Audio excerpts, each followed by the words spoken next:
अच्छा, तो आप सभी को प्रभु यीशु मसीह के उच्च नाम में जय मसीह की। तो अब हम इस माध्यम से जुड़े हैं, हालांकि बहुत डिस्टरबेंस तो है ही है, फिर भी हम कोशिश करते हैं कि प्रभु हमें अच्छा समय दे। तो जैसे कि प्रभु के दास हमारे ब्रदर रंजित ने हमको दोपहर को हमारी बात हुई, तो प्रभु के सेवक ने कहा कि कुछ टेस्टमनी और कुछ प्रभु की वचन को लेकर आप आइएगा। तो मैंने भी प्रार्थना किया प्रभु से, तो प्रभु ने स्वतंत्रता दी। तो मैं आनंदित हूँ, बहुत दिनों के बाद, समय के बाद फिर आप लोगों के साथ ये माध्यम के द्वारा जुड़ने को मिला है। हालांकि मैं आप सभी को मैं दिख नहीं पा रहा हूँ, फिर भी हम आप लोगों के लिए हम इधर से प्रार्थना कर रहे हैं हर रोज। हमारे ब्रदर मर्कस जो इस हमारे इलाके में है, वो काम के कारण तो उनके साथ बात होते रहते हैं। तो आप लोगों के बारे में भी हम पूछते रहते हैं कैसे हैं, तो उनके माध्यम से हमको आप लोगों की जो भी खबरें हैं वो हमें हमारे कानों में आते हैं। तो हम इसी तरह से आप लोगों को प्रार्थना के द्वारा प्रभु से दुआ करते हैं कि आप लोगों के भले संभाले प्रभु करके। तो अभी हम बिना देर किए हुए हम प्रभु की महिमा करेंगे, प्रभु की बारे में, प्रभु ने जो मेरे जीवन में जो उत्तम काम किया है उसके बारे में आप लोगों के आगे मैं जो प्रस्तुत कर रहा हूँ। लेकिन मेरा भी हिंदी इतना फ्लुएंसी में मैं कर नहीं पा रहा हूँ क्योंकि हमारा इधर हैबिट नहीं है। फिर भी मैं आशा करता हूँ कि आप लोग समझेंगे, पवित्र आत्मा आपको सहायता करेगा, मुझे भी, ठीक है ना। तो मेरा आवाज बराबर आ रहा है ना आप लोगों के पास? यस ब्रदर, क्लियर आ रहा है। Okay, thank you. तो मैं बिना देर किए हुए मैं शुरू कर रहा हूँ। मेरा नाम टाइटस है। हमारे ब्रदर रंजित ने पहले ही आप लोगों को बताया भी। तो हम प्रभु की काम सारे विश्व भर ऐसे कोई जगह अभी मुझे लगता है नहीं है। हालांकि एक दो जगह छुट्टी हुई होगा प्रभु के गॉस्पल जहाँ जिस स्थान पर नहीं पहुंचे, फिर भी ये सिक्किम एक एकदम समुद्र, मतलब एक कठिन एक जगह है सिक्किम में। हमारे ब्रदर रंजीत तो पहुंचे हैं। पहले तो ऐसा नहीं था, अभी डेवलप होते गया। पहले के जमाने में, बहुत पहले 20-30 वर्ष पहले बहुत कठिनाई झेलना पड़ता था इस सिक्किम में। तो प्रभु ने अपना काम इस जगह में भी, अपना सुसमाचार का कार्य प्रभु ने किया। तो बहुत सारे प्रभु की दास जो लोग हैं इस ट्राइबल जगह है, एक्चुअली एक ट्राइबल है, इधर के जाति जो भी है ट्राइबली उन लोगों के गणना में आता है। तो वो लोग जो मूर्ति पूजक है। तो उस समय मेरा जन्म भी इस सिक्किम के प्रांत में 1980 के दशक में। हालांकि हम लोग 4 भाई हैं। मेरा पिताजी और माताजी भी एक सुदूर जगह पर, एक रिमोट जगह पर ऐसे काम विषय में वो लोग रहे थे। चुंगथांग करके एक जगह है। तो वैसे ही मूर्ति पूजक थे हमारे सारे बैकग्राउंड, जो प्रभु को नहीं जानते थे, प्रभु को पहचानते नहीं थे, और प्रभु के बारे में किसी ने उन लोगों को बताया भी नहीं था।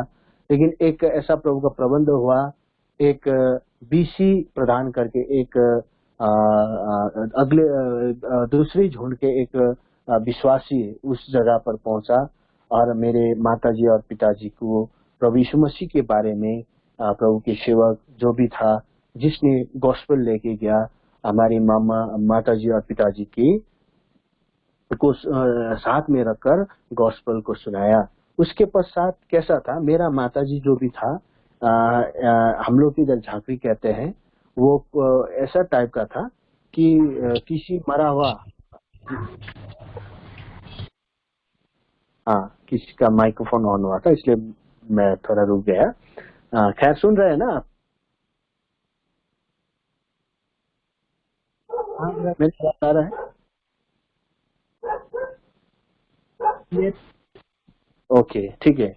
तो मेरा माताजी जो भी है, शैतान ने ऐसा पकड़ा हुआ था कि कोई मरा हुआ इंसान है उसके बारे में कुछ बताता है ना, आप लोगों के उधर क्या बोलते हैं मुझे पता नहीं है, जो कोई इधर तो बोलता है एक चिंता बोलता है, चिंता मतलब ये मतलब सौरो नहीं, इसका नाम चिंता कहता है। इसका मतलब वो मरा हुआ इंसान क्या कहना चाहता था, वो क्या कर रहा है, उसके वो क्या बोलना चाह रहा है फैमिली को, ये सब देखने वाला वो उसको बताता था। मेरा मम्मी ऐसा टाइप का था, मेरा पिताजी भी वैसे मतलब ये शास्त्र पढ़ने वाला मूर्ति पूजक था। तो हमारे परिवार में ऐसा अशांति था, गड़बड़ी था, प्रभु को नहीं जानते थे। लेकिन ऐसा सुसमाचार आया, सुसमाचार के बाद उन्होंने प्रभु यीशु मसीह को ग्रहण किया, मेरा पिताजी और माताजी ने। तब जाके मेरा माताजी का जो अपना पूजा करने वाला स्थान में विभिन्न प्रकार का जो इंस्ट्रूमेंट था उस शैतान को पूजने वाला, उस इंस्ट्रूमेंट को पूरे बोरी में डालकर मेरा माताजी पिताजी ने सब पुस्तक को उसमें डालकर, एक टिस्टा नदी है इधर, टिस्टा का शुरुआत जो है, हमारा ब्रदर रंजीत ने तो देखा है, तो उस नदी में जाके मेरे माताजी और पिताजी ने 1979 में मेरा मम्मी और पिताजी ने उस सारे शैतान की पुस्तक, शैतान के सारे क्रियाकलाप को प्रार्थना सहित उन्होंने उस नदी में फेंक दिया। और मेरे माताजी और पिताजी के जीवन में उद्धार का काम शुरू हुआ।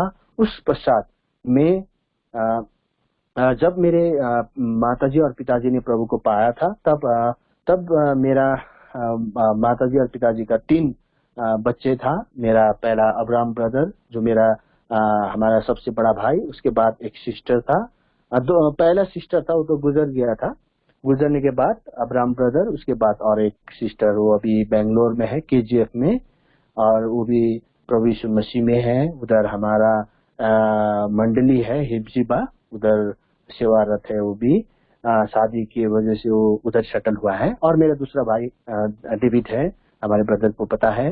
और हम लोग आए भी थे झासुगड़ा पर, तब हमारे भैया, 2 भैया और मैं, और हम आए थे। तो उस समय खाली मेरा जो भी डेविड ब्रदर उस टाइम 2 महीने का था।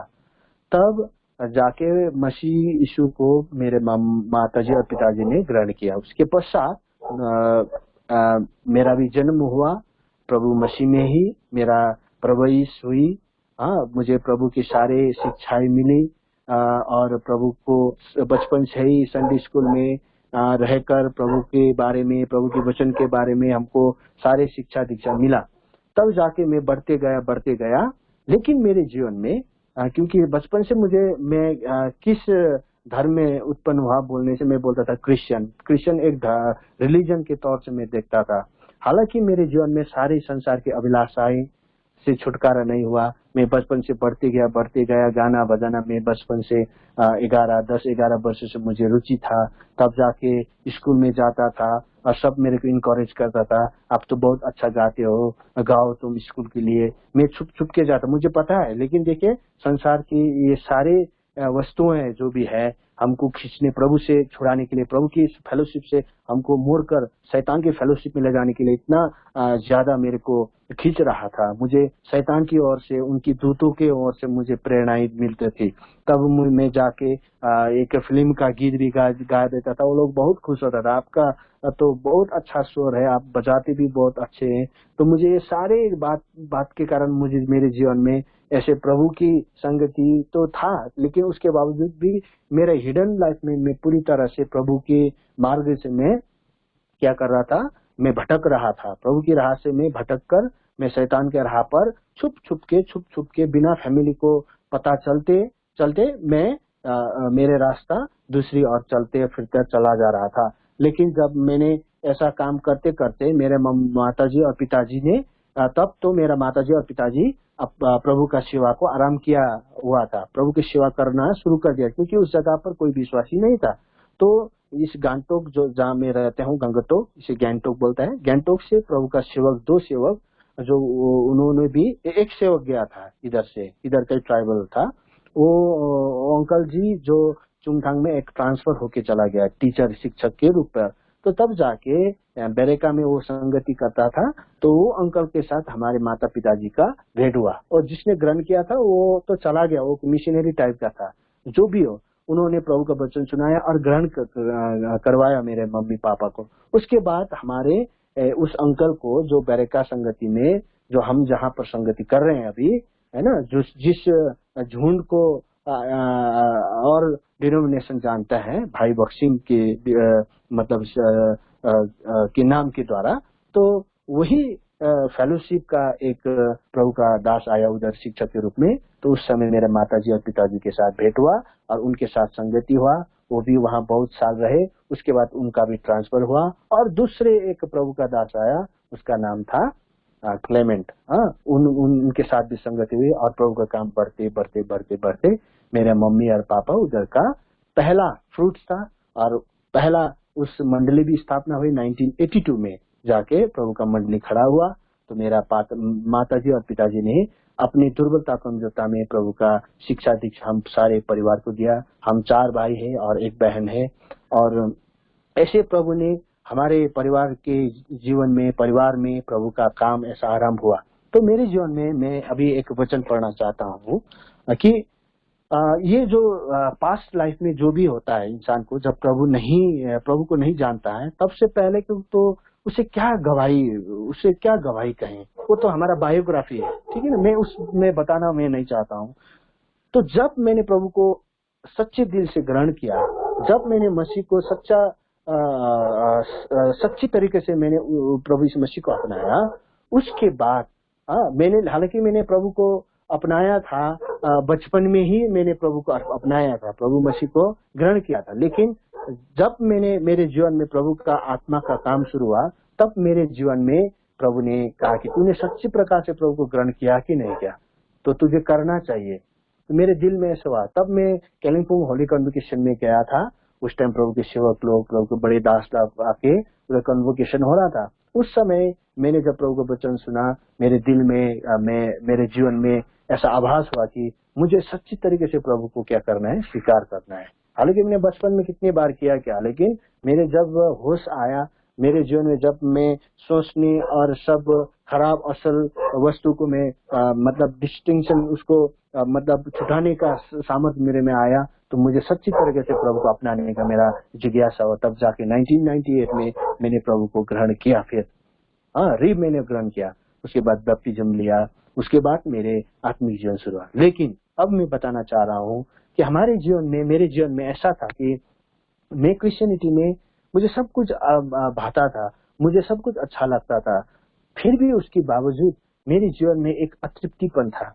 क्योंकि मैं जो कुछ करना चाहता था, एक अच्छा ईसाई बनकर, एक मसीह बनकर, मुझे एक परमेश्वर का मतलब एक साक्षी बनकर मुझे जीने का बहुत सा मुझे क्या था, मैं चाहता था, लेकिन मैं ये कर नहीं पाता था। इसलिए मेरे जीवन में क्या था, फेलियर ज्यादा था।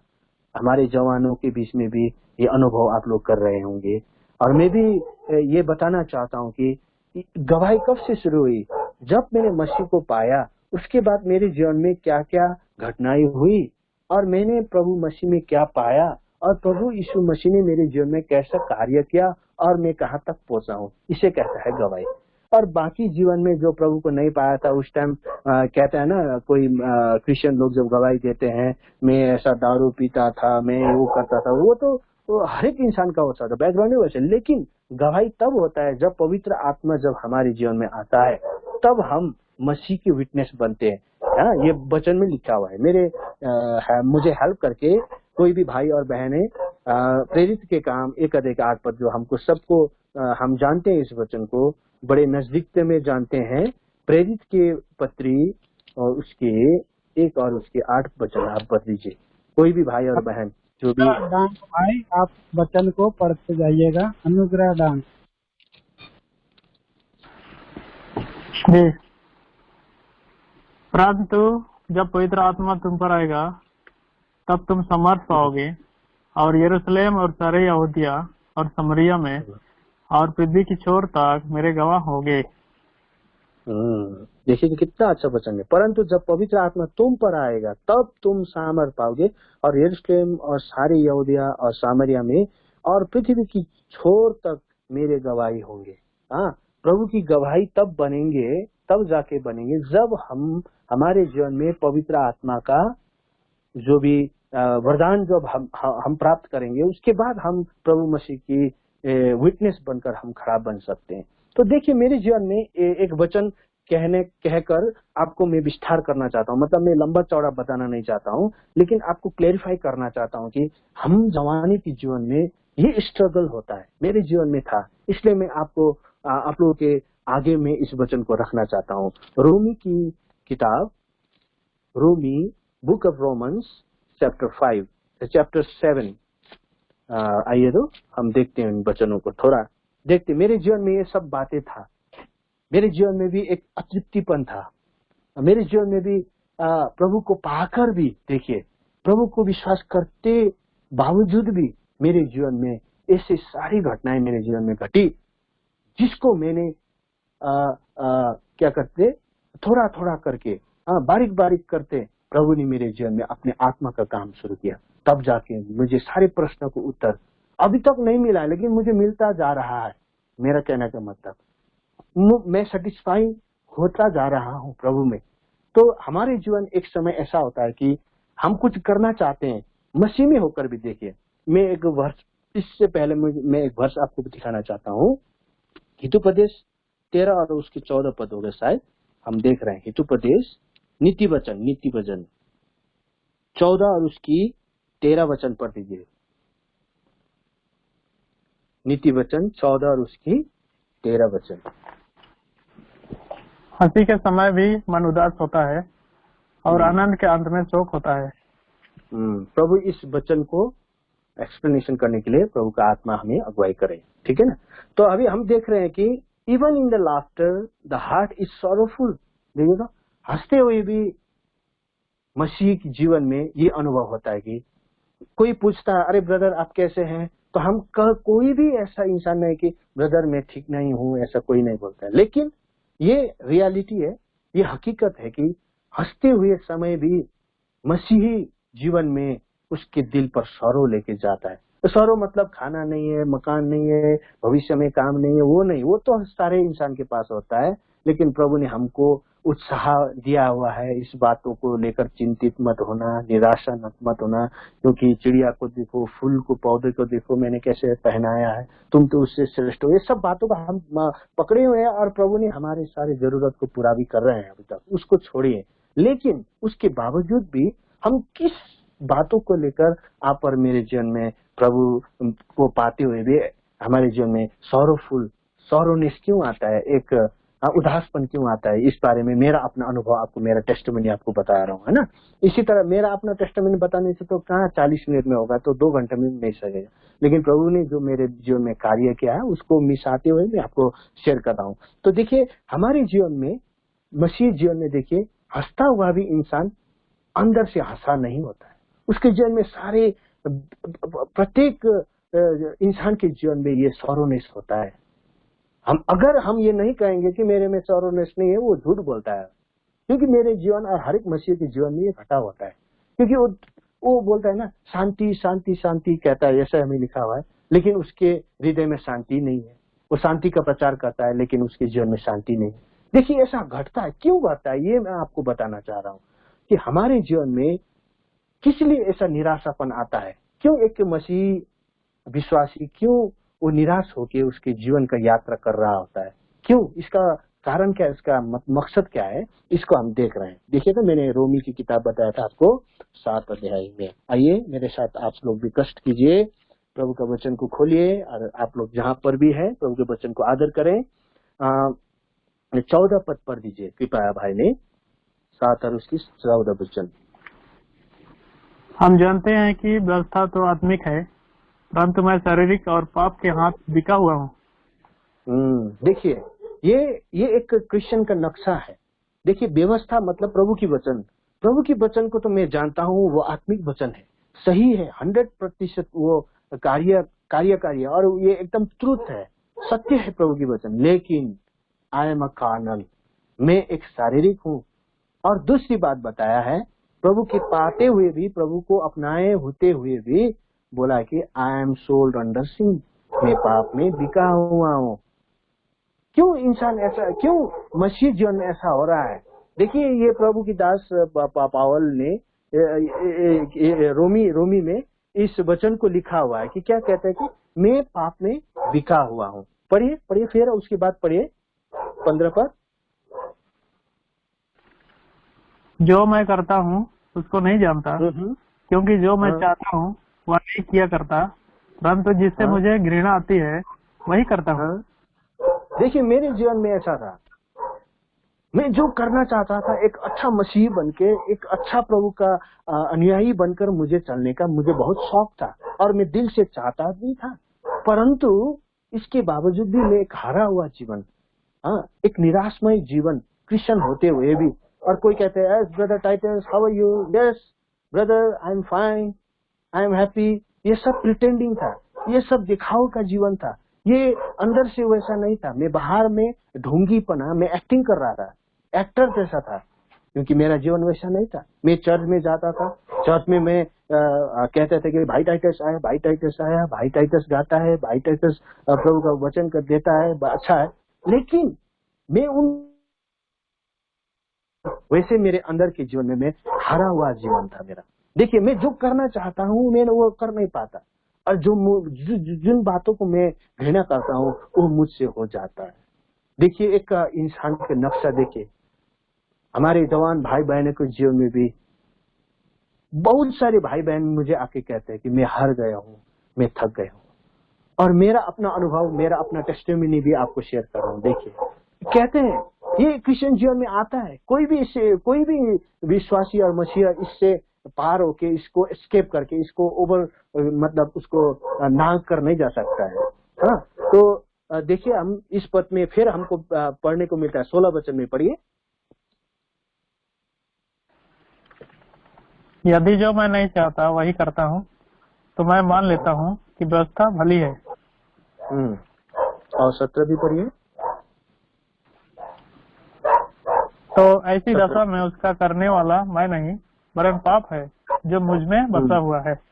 देखिए क्रिश्चियन के जीवन में भी, देखिए मैं आपको अभी बता नहीं पाऊंगा क्रिश्चियनिटी में, क्रिश्चियन जीवन में कितना प्रकार की एक कोई भी आप भाई बहन बता दीजिए कितने प्रकार की सैल्वेशन होता है, मुक्ति कितने प्रकार के होते हैं बताइए। तो या जवान की सेवा है, हम क्वेश्चन भी पूछेंगे, आंसर भी देंगे, ठीक है ना, बोलिए। तो कोई एक भाई बहन कह सकते हैं आप लोग को, जो पता है, जो आपको लगता है इतनी प्रकार के होते हैं।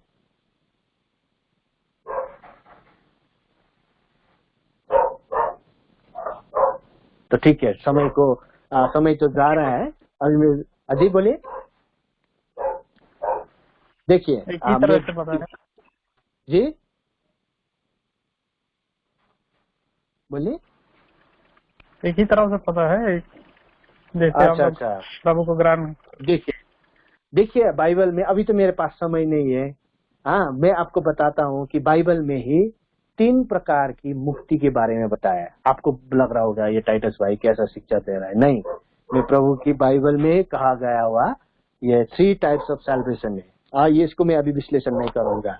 हाँ, 3 टाइप का सैल्वेशन कैसा होता है संक्षिप्त में। एक होता है हमारे पापमय जीवन, जब हम प्रभु मसीह की ओर फिरते हैं तो प्रभु यीशु मसीह ने अनुग्रह के द्वारा हमारे विश्वास के कारण प्रभु ने अनुग्रह द्वारा हमको मुक्ति दिया जाता है, हमको मिला है, मुक्ति मिला है हमको, फर्स्ट सैल्वेशन। दूसरे सैल्वेशन क्या है कि जब हमें प्रभु ने मुक्ति दिया, हमको पाप का क्षमा दिया, उसके बाद प्रभु ने हमको क्या कहते हैं कि जाओ तुम अपने मुक्ति के कार्य को क्या करो, पूरा करो। व्हाट इज दैट मुक्ति का काम? मुक्ति का काम क्या है? मतलब प्रभु ने फिर कहता है कि तुम्हारे जन्म में जितने भी पाप था, जितने भी अक्षम्य बोलते हैं ना, जो क्षमा हो नहीं सकता था, इतना भयंकर पाप को भी मैंने वंस फॉर ऑल, उस पाप को मैंने मिटा दिया है। मतलब क्षमा नहीं, क्षमा और उसको मतलब भूल देना, माफ करना, इसमें डिफरेंसेस है। हम विश्वासी को एक ही पता है कि प्रभु ने मुझे मेरे पाप को क्षमा किया। क्षमा करने का मतलब क्या होता है? देखिए एक बच्चा होगा, शायद एक बच्चा को लेते हैं हम एग्जाम्पल, एक गड्ढा है, गड्ढा के और वो बच्चा जाना चाहता है, तो हम कहते हैं कि बच्चा, मेरा बेटा, मेरा बेटी, डोंट गो दैट साइड, वहां पर एक गड्ढा है, तुम अगर जाओगे तो गिर जाओगे, प्लीज डोंट गो।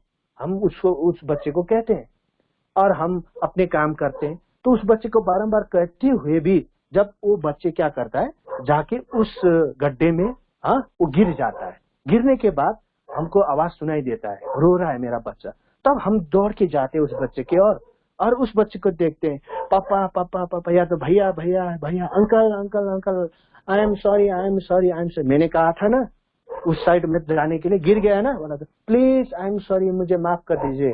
और बच्चा को कहा ठीक है मैंने तुझे माफ कर दिया बोल के अगर हम उस राह से गुजर जाएंगे तो उसको क्या कहता है, खाली उसका क्षमा किया उसको, लेकिन उसको क्या नहीं किया, सेव नहीं किया। इस कारण प्रभु मसीह ने हमको क्या किया है, क्षमा छोड़कर प्रभु यीशु मसीह ने हमको मुक्त किया, उससे बचा लिया, उससे सेव किया हमारा प्रभु ने। और उसके बाद प्रभु ने कहा, हम पापिनी स्त्री के बारे में भी जानते हैं, ढेर सारे gospel of John, Matthew, mark में हमको पढ़ने को मिलता है। जब प्रभु ने किसी के पाप और दुर्बलता को क्षमा किया, उसके बाद प्रभु ने कड़ा आज्ञा दिया, तुम्हारे विश्वास के कारण तुम्हें चंगाई मिले और तुम्हें हो, और जाओ फिर से तुम पाप मत करो। प्रभु का ये कड़ा आज्ञा है। प्रभु ने क्षमा करने के बाद, प्रभु ने उसको मुक्ति देने के बाद प्रभु कहता है कि अब जाके तुम्हें पाप नहीं करना चाहिए। देखिए, अभी प्रभु ने हमको दूसरों मुक्ति में कहना चाहते हैं कि हम जब पाप करते हैं तो हमारे जीवन में प्रभु का कार्य कंप्लीट नहीं होता है। प्रभु ने कहा तुम्हारा मुक्ति का काम जो भी है अभी तुमको करना पड़ेगा। किस बात से मुक्ति? मेरे बुरी नजर से, मैं क्या क्या देखता हूँ ये आंख से, मैं क्या क्या सोचता हूँ मेरे मन से, मैं क्या क्या बोलता हूँ पाप का बातें, पाप को किस तरह से मैं देख रहा हूँ, पाप का कार्य को, इस सब वस्तु को तुमको क्या करना है, इसके मुक्ति का काम है ये। इसको तुमको प्रैक्टिस करना है, इसको एक्सरसाइज करना है, पवित्र आत्मा के सामर्थ द्वारा इसको तुमको क्या करना है, जय प्राप्त करते हुए तुमको आगे बढ़ना है। इसलिए प्रभु का वचन कहता है कि दूसरी मुक्ति, देखिए सेकंड सैल्वेशन में कहता है कि तुम्हारे मुक्ति का काम है। ये काम क्या है? बुरी नजर देखना, उससे छुटकारा पाना एक काम है। बुरी मन से किसी को बारे में सोचना ये पाप है, और उससे बचने के लिए उसको छुड़ाने के लिए हम प्रयत्न करते हैं, उसको मुक्ति का काम बोलता है। ये बोलता है सारे मुक्ति के काम को हमको पूरा करते करते करते हमको जाना है। इसको सेकंड सैल्वेशन। थर्ड सैल्वेशन, जब प्रभु यीशु मसीह आएगा, हमारे शरीर को बदले करेंगे और अनंत के लिए हमको छुटकारा देकर, मुक्ति देकर उनके साथ ले जाएंगे। इसका रेफरेंस है, मैं नहीं बताऊंगा। तो देखिए हमारा पॉइंट में आएंगे, अभी टाइम भी हो गया शायद ब्रदर रंजीत ना, अभी हम खत्म भी करेंगे। देखिए अब ऐसा ही मेरे जीवन में ऐसा था, यही बताना चाह रहा हूँ कि देखिए क्यों ऐसा होता है मसीह जीवन में, एक अतृप्तिपन, एक निराशमय जीवन, आनंदित वो बाहर से दिखाई देता है लेकिन अंदर से नहीं होता है। ये किस लिए होता है? इसका खास रीजन, इसको डायग्नोस करके देखने से हमको मिलता है कि हमारे जीवन में अभी भी पाप ने राज्य किया हुआ है। अभी तक हमारे जीवन में पाप से पूर्ण छुटकारा हमको नहीं मिला है। हमें इस मुक्ति, दूसरी मुक्ति का कार्य को हम गौर से नहीं देख रहे हैं। इसको हमको गौर से देखकर दूसरी मुक्ति की ओर हमको बढ़ते जाना है। कैसे? हमारे जीवन के हर एक अंग अंग में हमारे जीवन में पाप है। अभी हम पढ़ते चलेंगे, ठीक है ना? अब पढ़ दीजिए 19 वचन को पढ़ दीजिए, रोमी की किताब 7 अध्याय और उसकी 19 वचन पे।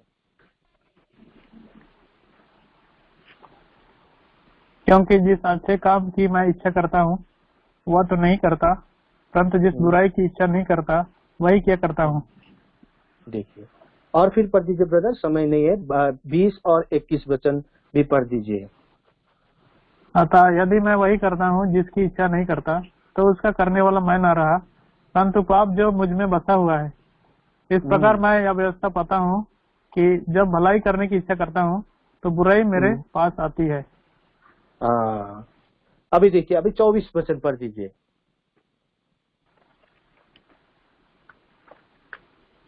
मैं कैसा अभागा मनुष्य हूँ, मुझे इस मृत्यु की देह से कौन छुड़ाएगा।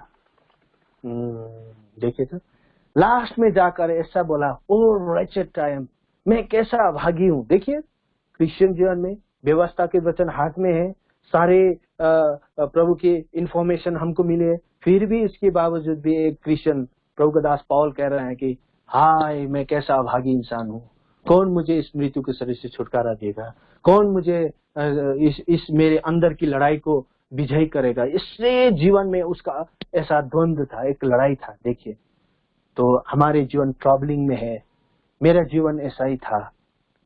जब तक प्रभु मसीह के वचन को, जब तक हम उसकी वचन की और हम जाके उसको सरेंडर नहीं करेंगे, उसको बताएंगे नहीं। हम क्रिश्चियन कैसे बताते हैं प्रभु को? पता है, प्रभु मैंने, देखिए इंसान में सच्चाई नहीं होता है, क्रिश्चियन में भी, क्रिश्चियनिटी में, क्रिश्चियन बिलीवर में भी सच्चाई नहीं होता है।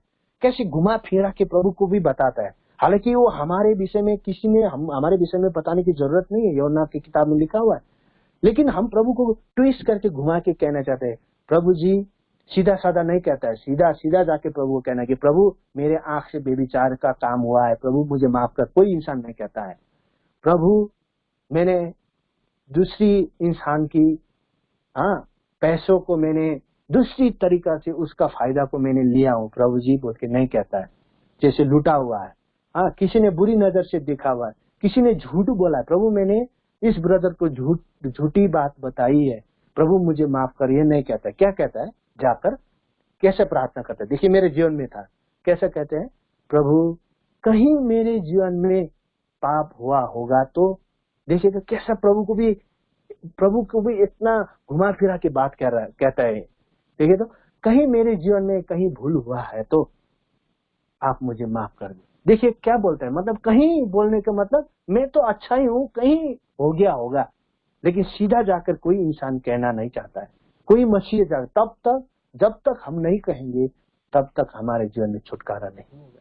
मेरे जीवन में अभी मैं कैसा करता हूँ, कहीं मेरे आंख से पाप हो जाता है, कहीं मेरे मुंह से पाप हो जाता है, कहीं मेरे कानों से पाप हो जाता है, कहीं मेरे इंद्रियों से पाप हो जाता है। मैं पार्टिकुलर उस पाप के नाम को लेकर प्रभु को मैं कहता हूँ, प्रभु मैंने बेविचार किया है, प्रभु मैंने घमंड किया है, प्रभु मैंने झूठ बोला है। आज आप जानते हैं प्रभु मुझे उस पाप से छुटकारा दे, ये मुक्ति का कार्य है, इसको हमको करते जाना है। तो देखिए मेरे जीवन में ऐसा था, एक क्रिश्चियन होते हुए भी प्रभु की गाना भजाना गाते हुए भी मेरे जीवन में निराशा जीवन था।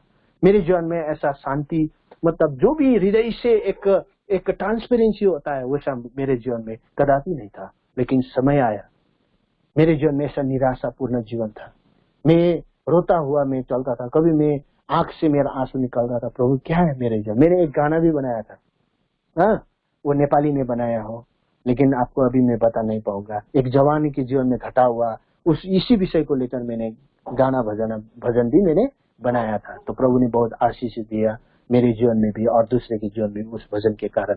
तो देखिए अभी जाके मैं शॉर्टकट में कहता हूँ, अभी समय नहीं है, खत्म हो गया, तो मैं जाके आपको मैं अंत में कहता हूँ कि अब मैं थक गया हूँ। देखिए मेरे जीवन में लड़ाई है, ये 7 अध्याय के 15, 14, 15, 16 या 25 तक मेरे जीवन में लड़ाई के कारण मैं पूरा थक गया हूँ, मैं कुछ कर नहीं पा रहा हूँ, मेरा आशा नहीं है, मैं एक मतलब मेरे जीवन में क्या है, मेरे जीवन में एक निराशपूर्ण, कोई मेरा एम जो है, मेरे एम प्रभु मसीह की और मेरा एम है, उस एम में बाधा आ रहा है पाप के कारण में क्रिश्चियन मसीह जीवन में। देखिए तो मैं आप लोगों को एक उत्साह देते हुए एक वचन को पढ़ना चाहता हूँ। मत्ती की किताब 1 अध्याय, उसके बुक ऑफ मैथ्यू 11 वचन, 11 अध्याय उसके 28 वचन को पढ़ दीजिए। अभी हम अंत की तरफ जा रहे हैं क्योंकि समय नहीं है, तो हमको टाइम में खत्म भी करना है। Matti book of Matthew chapter 11 and verse 28।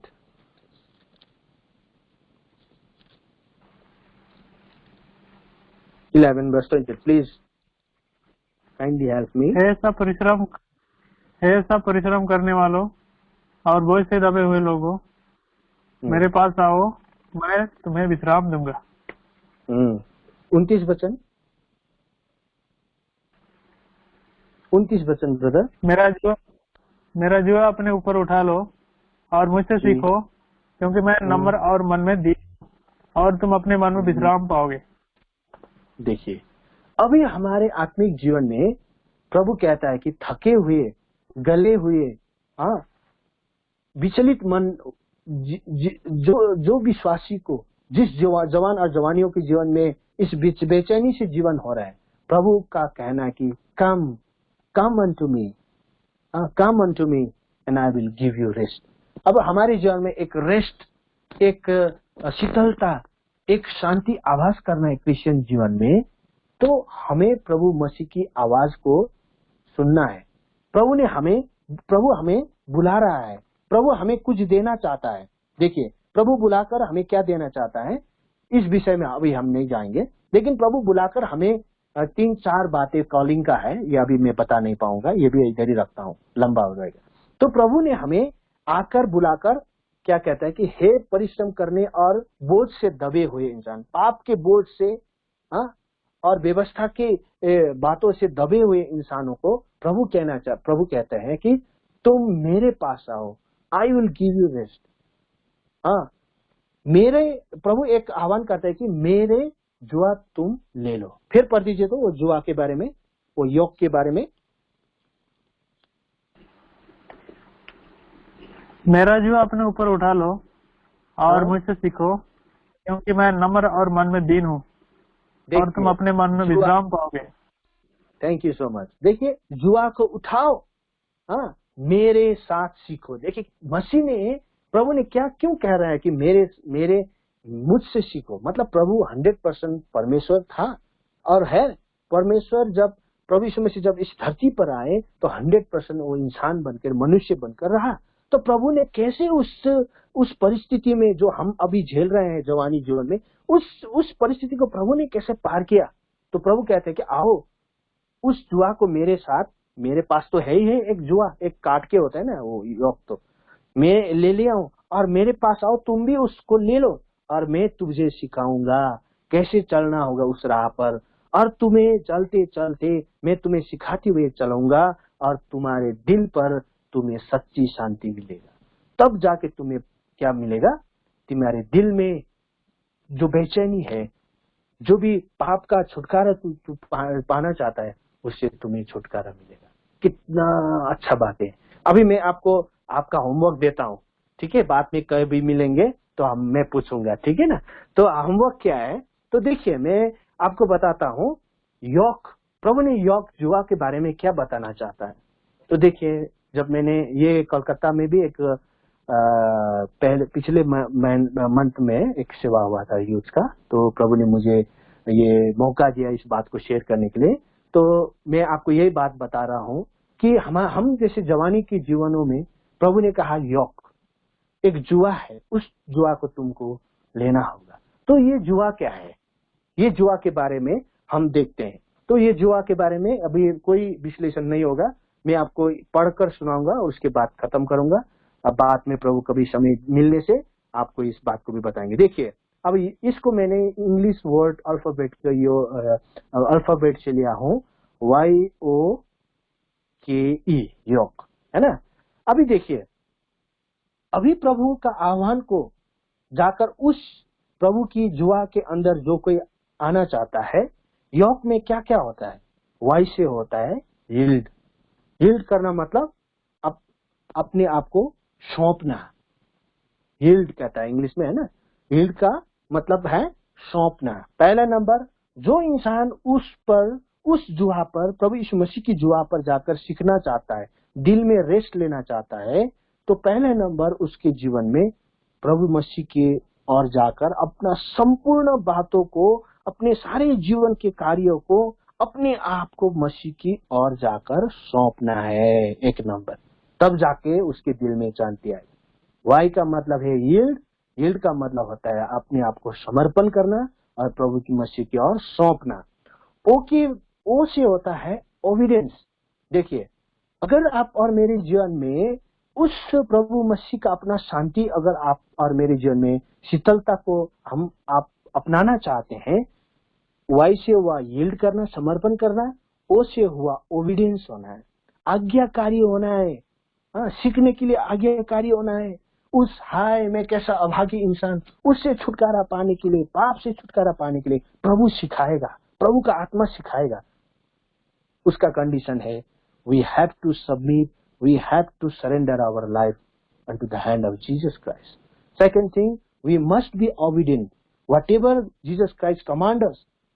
जो भी प्रभु मसीह हमको कमांड करता है, उस वचनों को हमको दिल से क्या करना है, आज्ञाओं को मानना है। देखिए योग में ये होता है, पहला नंबर हुआ यील्ड, दूसरा नंबर हुआ ओ से हुआ आज्ञाकारिता, ओबीडियंस, और के से हुआ कीपिंग। कीपिंग का मतलब क्या करना, होल्ड फास्ट। जो भी प्रभु कहता है उसको पकड़ के रहना है, प्रभु जो सिखाता है उसको होल्ड करके रखना है, मतलब कीपिंग, उसको कीप करके रखना है। के से कीपिंग हुआ, ठीक है ना। उसके बाद आपका क्या हुआ, ओबीडियंस हुआ, कीप हुआ, YOKE। ई से हुआ अभी इंड्योरेंस, इंड्योर करना। अतः इंड्योर का मतलब सहना। हाँ, किसी भी बात को हम सहन करना पड़ता है। देखिए, ये योग में जाने के लिए हमको अपने आप को समर्पण करने का जरूरत है। दूसरी बात, हमको आज्ञाकारी अर्थात ओबीडियंस होने का जरूरत है। तीसरी बात, हमको कीपिंग और कीप और होल्ड फास्ट, जो प्रभु सिखाता जाता है उस बातों को हमको क्या करना है, होल्ड फास्ट करके रखना है। और वो होल्ड फास्ट क्या क्या करना है वो दूसरी बात है। और तीसरी जो भी है अल्फाबेट ई है, ई से होता है इंड्योर। इंड्योर का मतलब क्या क्या है, सहना है, कठिनाई को सहना, ये सारी बातें। तो अभी हम इसको विश्लेषण नहीं करेंगे। तो प्रभु ने मेरे जीवन में भी, ये प्रभु का आत्मा ने मुझे सिखा के गया, जब मैंने टोटली प्रभु को कहा, प्रभु मैं तुम्हारे बिना मैं कुछ नहीं कर पा रहा हूँ, प्रभु मुझे शक्ति दे, शक्ति दे, शक्ति दे, तब जाके मेरे जीवन में प्रभु ने ऐसा काम किया। Brother and sisters, kindly listen me and kindly believe my words. देखिए, मेरे जो भी ये साक्षी है इसमें विश्वास कीजिए। अगर आज तक भी आपके जीवन में आपको हारा हुआ महसूस हो रहा होगा तो प्रभु अभी आपको ताकत देगा, ताकत देगा प्रभु। कैसे ताकत देगा? जब हम मसीह की वचन को पारख करके, मसीह की वचन को हम गौर से सुनेंगे, समझेंगे और उस वचन को हम पकड़ेंगे, तब जाके पवित्र आत्मा को जब हम अपनाएंगे हमारे जीवन, उसकी आवाज को हम सुनेंगे, पवित्र आत्मा के वचन को हम ध्यान देंगे, पवित्र आत्मा के वचन को, डायरेक्शन को जो पवित्र आत्मा गाइड करता है उसकी और जब हम मन को खींचेंगे, उसके वचन के और उसके अगुवाई की तरफ हम जब हम मोड़ेंगे, तब प्रभु जाके हमें इस धरती में प्रभु का साक्षी बनाएंगे। तब तक इंसान साक्षी बन नहीं पाया था, चेला लोग तब तक प्रभु यीशु मसीह का साक्षी बन नहीं पाया, तब तक जब तक उन्होंने पवित्र आत्मा का क्या नहीं पाया, अभिषेक नहीं पाया। देखिए, अभी हम पहले का वचन पढ़ते हैं और हम ध्यान करते हैं प्रेरितों के काम 1 और उसकी 8 वचन। कृपया ब्रदर पढ़ दीजिए।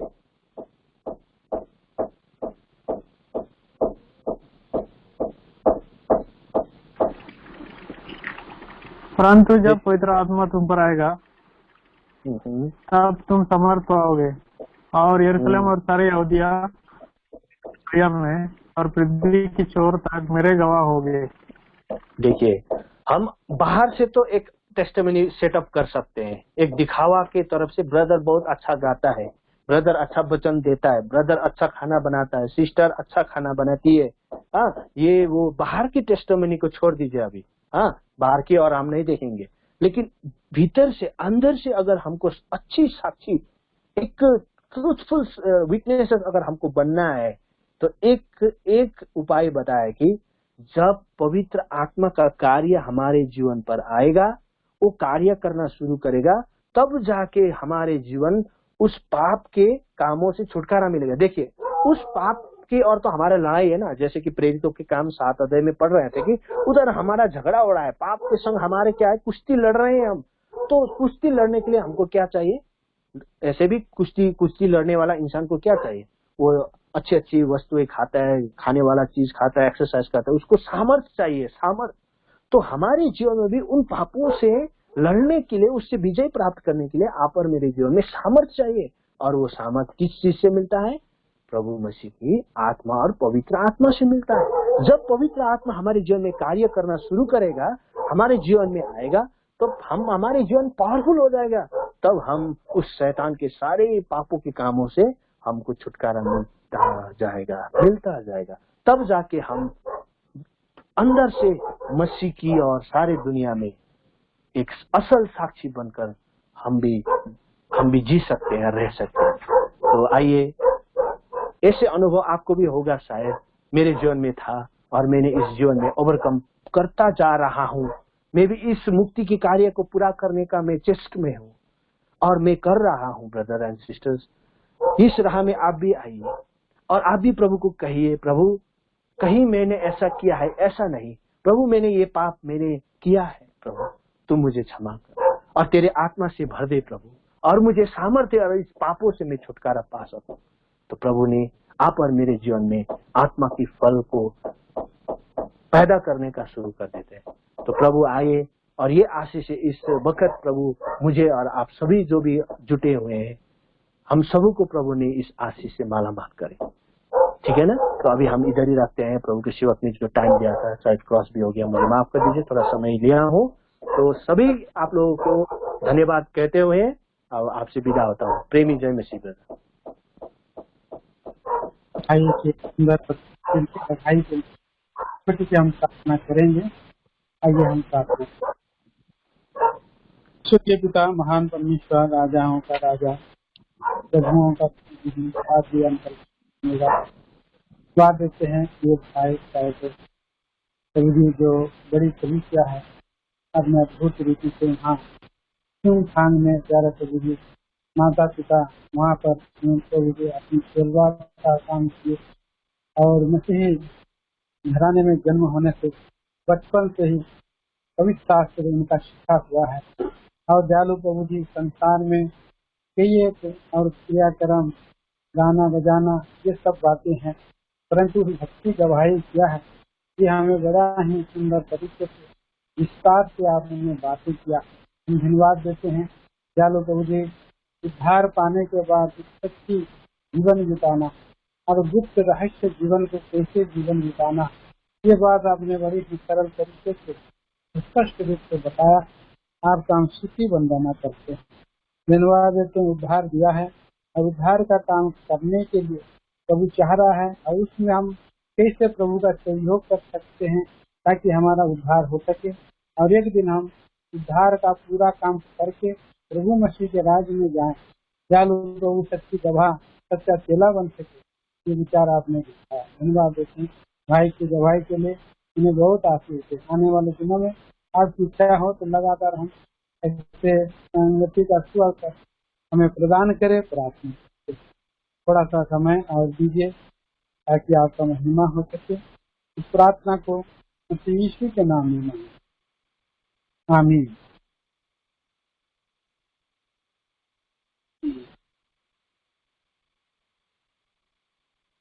तो भाई बहनों, बहुत सुंदर समय दिया है और हमें लगता है अब ज्यादा और विचार बताएंगे तो काफी लंबा हो जाएगा, इसलिए यहाँ से बहुत सुंदर कुछ वचनों को देकर गवाही के साथ इंक्लूड करके और हमें बताया गया है। जिन बातों को हमारे हृदय में स्मरण रहे।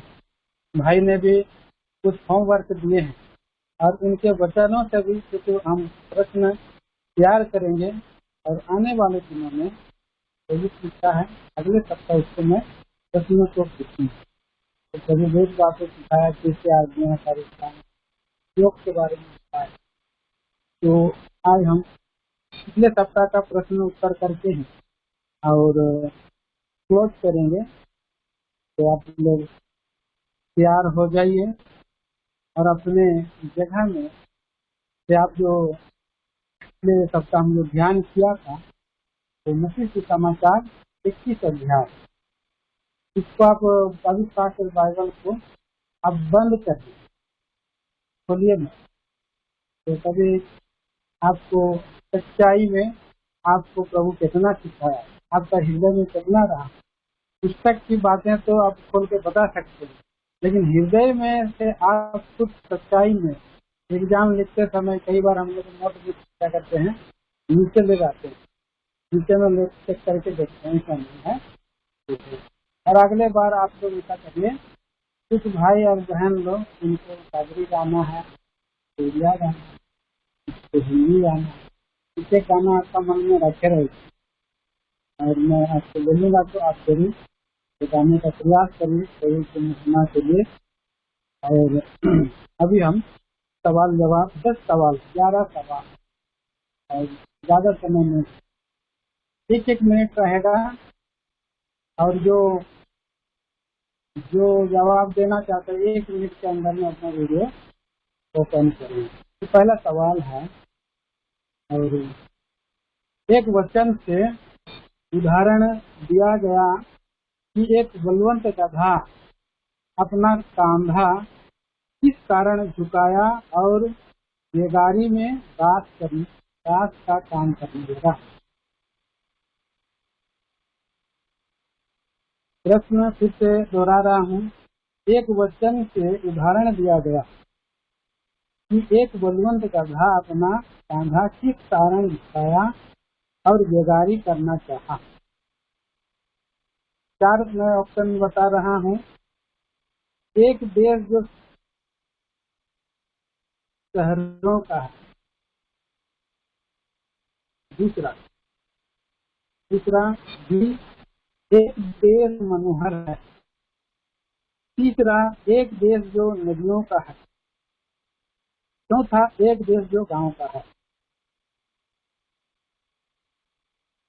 सवाल समझ में आया? पिछले सप्ताह एक सीक्वेंस दिया गया था, उदाहरण दिया गया था। इसमें एक बलवंत गधा अपना कांधा को झुका लिया और बेगारी में दास कर काम करने लगा। किस कारण से करने लगा? क्या देख करके करने लगा? आगे में क्या दिखाई दिया जो बेगारी में काम करने लगा? एक शहर को देख करके बेगारी में काम करने लगा या एक मनोहर देश को देख करके काम करने लगा?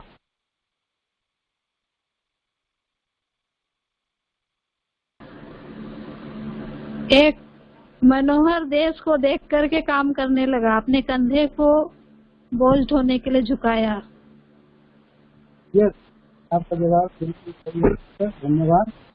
ये है अपने रेफरेंस में लिखा था, तो वो है उत्पत्ति की किताब उत्पत्ति 49 का 15 वचन। दूसरा सवाल आपके लिए है, जो मेरा आदर करेगा मैं उसका डैश डैश। जवान बच्चों में से कोई भी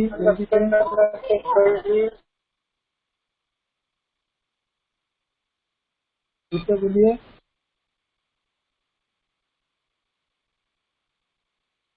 जो मेरा आदर करेगा मैं उसका खाली स्थान। जो मेरा आदर करेगा मैं भी आदर करूंगा। मैं भी उसका आदर करूंगा। प्रभु यीशु मसीह ऐसा परमेश्वर कहते हैं, जो मेरा आदर करेगा मैं भी उसका आदर करूंगा। पिछले सप्ताह में उदाहरण में भी हम लोग देखा था, एरिक मेरे लिए जवान था जो प्रभु का आदर किया और प्रभु ने उसका आदर किया। तीसरा सवाल, बैठ हैजे मतलब क्या है? बैठ हैजे का मतलब क्या है?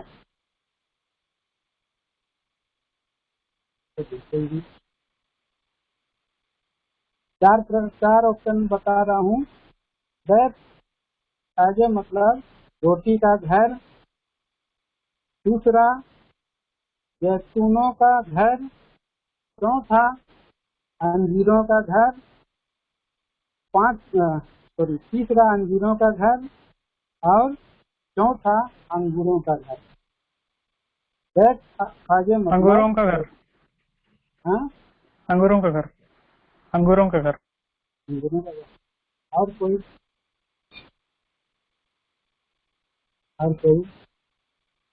नहीं, गलत है। बट आगे का मतलब है अंजीरों का घर। मेरा देख बाइबल में पिछले सप्ताह में बताया भी रहा हूँ, ध्यान नहीं दिया। अंजीरों का घर को बैतफागे और बेतनिया के बीच में है। बैतफागे मतलब अंजीरों का घर होगा। चौथा सवाल, गधे के बच्चे कहाँ बंधा हुआ था? बताइए। गांव के अंदर मालिक के घर में, दूसरा जंगल में, तीसरा शहर में, चौथा गांव के चौक में।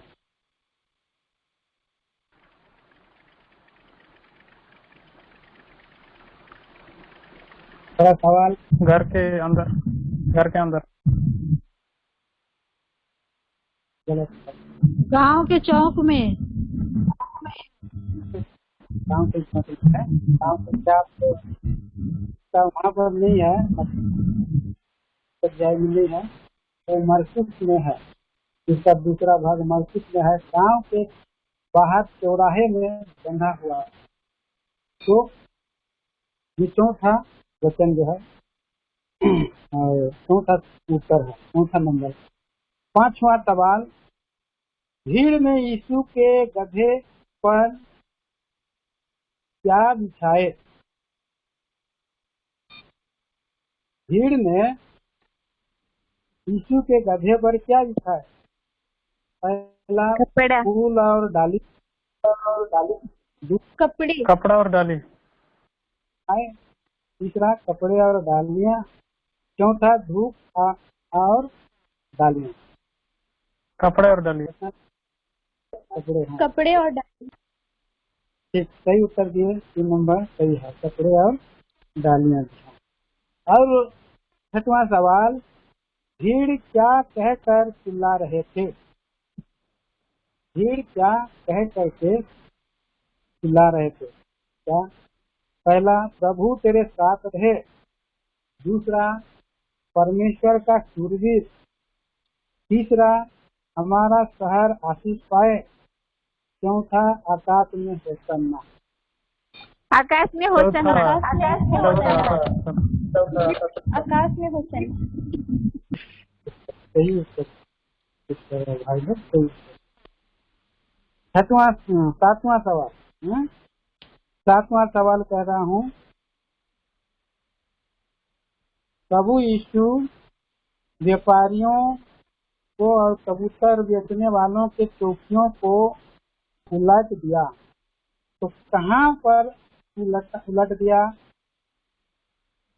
बाजार में, सड़क के ऊपर, मंदिर में या स्टोर रूम में? प्रभु के घर में। प्रभु के यरूशलेम के मंदिर में। प्रभु के घर में, यरूशलेम में। अभी आठवां सवाल, किस पेड़ को यीशु ने श्राप दिया?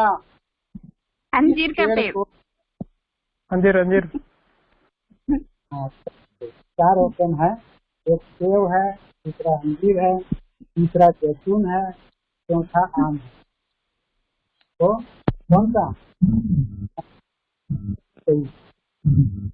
आठवां सवाल, नौ सवाल, क्यों यीशु ने पेड़ को श्राप दिया?